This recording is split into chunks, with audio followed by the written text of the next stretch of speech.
Such an amazing response, honestly, and an amazing, impactful journey that you've experienced that led to you to your purpose.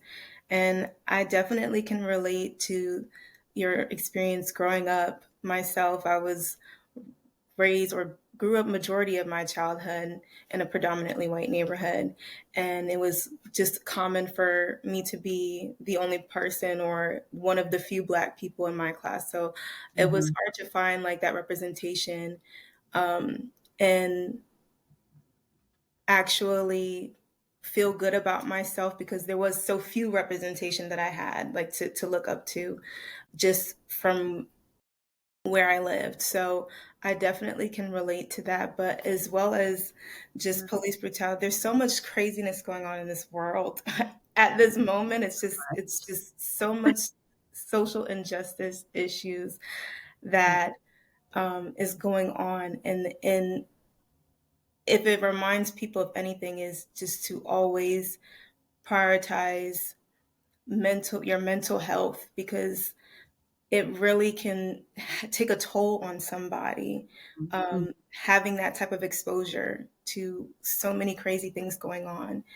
Um, I Yeah. would also love to get into some questions about, um, like, what would you describe to be um, a main mental health challenges among public health professionals and students today? I know that you've mentioned that you are currently pursuing your PhD. Like, what is your experience, and how do you like maintain and prioritize your mental health with having so much things to maintain?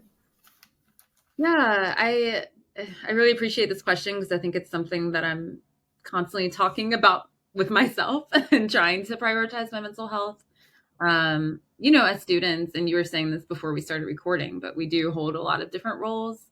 I honestly think the word student is a little misleading given all the things that we do. So for me, and just talking about what it's like to be pursuing a PhD in counseling or clinical psychology, is I'm partly a researcher, I'm partly a therapist. I work at a clinic that serves children and family who have experienced neglect or physical or sexual abuse. So that is very heavy and it takes a toll as well. TAing or teaching is another component of that. Applying for fellowships and taking classes, like all of that together is, more than your typical like 40-hour work week. Like I'm starting to get jealous of the 9 to 5 life because this is just all over the place. And so I see the mental health concern with students, I guess I would say, is one, just like potential for burnout, because within all of these different roles, you're expected to give 110%, and that's literally just like impossible. Yeah. And I think a lot of that comes, and again, I always speak, usually, especially for those of us who have marginalized identities, like that desire to overcome, to prove, to be like extraordinary, I think is something that is fueled by imposter syndrome that can happen a lot with us. But that makes it even more so like we feel like we have to work so hard in Yeah. these roles. So in my classes, like if it's not 100%, like that's failing.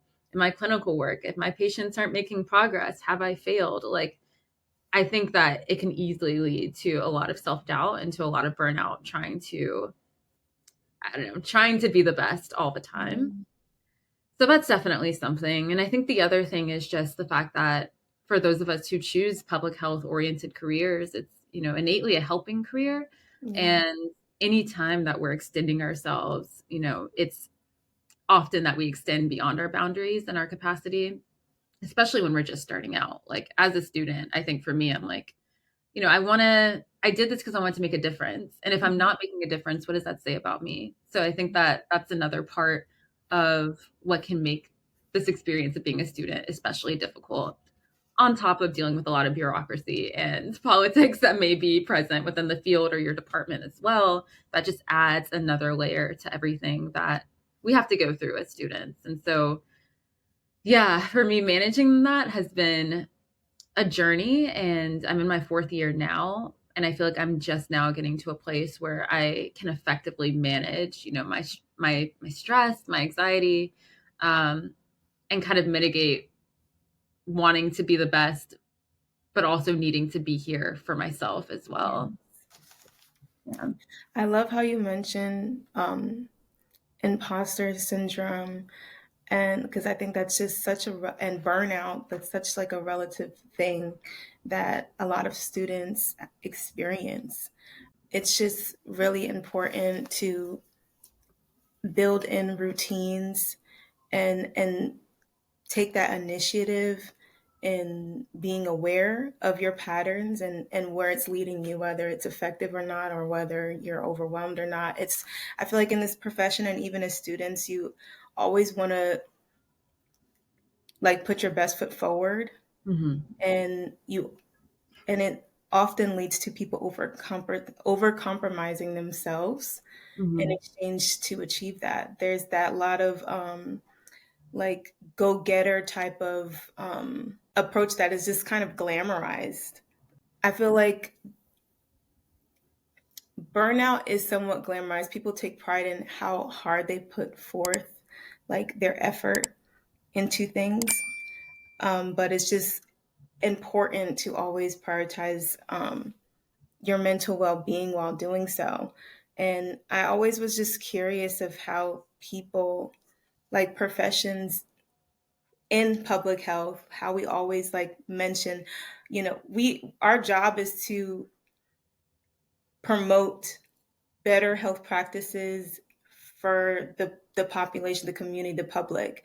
And I feel like in the work that we do, it kind of leaves less room for us to even provide that for ourselves. Hmm. And so it's just interesting to hear a different perspective too on how it's just a common challenge for everybody. Um, and it does take time to effectively come up with a routine that works best for an individual person. Like what certain practices have you added to your routine that kind of transition into you effectively maintaining your mental well-being and prioritizing yourself, meanwhile as you are achieving your goals and still like meeting your expectations as a professional and as a student. Yeah, I feel like for me, I think there are specific practices, which I'm definitely going to talk about. But honestly, it wasn't until like my mindset shifted, I think. And once I gained more understanding of what I was up against. And what I mean by that is just, you talked about how burnout is glamorized. And that is because the culture that we live in, the society that we live in, is one that really does prioritize working yourself to the bone and giving that 110% as a badge of honor. And I say everything is rooted in white supremacy. It is rooted in like capitalist structures or capitalist thinking. Um, and rooted in a way, honestly, that just is so incongruent with who I am and who I want to be. And I think for me, once I realized that I was up against a system that literally by design is meant for me to burn out at this rate, that is meant for me to feel like I'm constantly not worthy enough. And so having to like prove myself, once I realized that that is literally the design of our world, it became easier to resist that.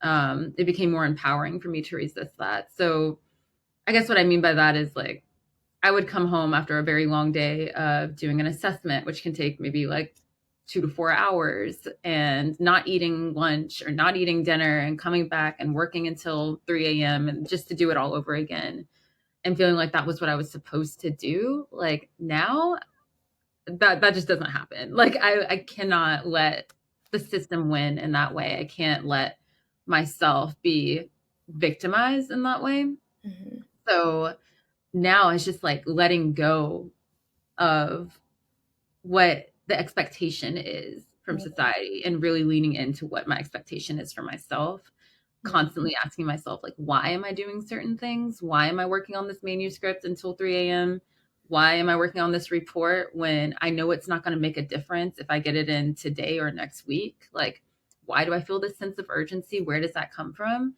And constantly having to negotiate and renegotiate with myself about things that I'm doing, that is, as a practice, I think has helped me a lot with Mhm. prioritizing my mental health. But it's a lot easier said than done. Like I don't want to say this works all the time. Like sometimes I'm like, Bree, just get it done. Like, and I work and it is what it is. But I do think that as I've gone through school, I've been able to at least see things in their totality or see the bigger picture rather than like, I just have to do this just because I have to, Yeah. like taking it a step forward. I love how you made it, you worded it as you kind of, it kind of samples a to-do list, like what you prioritize, what's priority, I think, and Sure. what is, and sometimes your priorities, there could be a really a priority that's like listed as a red, a priority that's listed as a yellow, something that you have to immediately get done or can wait another day. I think that is a really great approach on how to manage a large workload or responsibility, um, as a professional and as a student.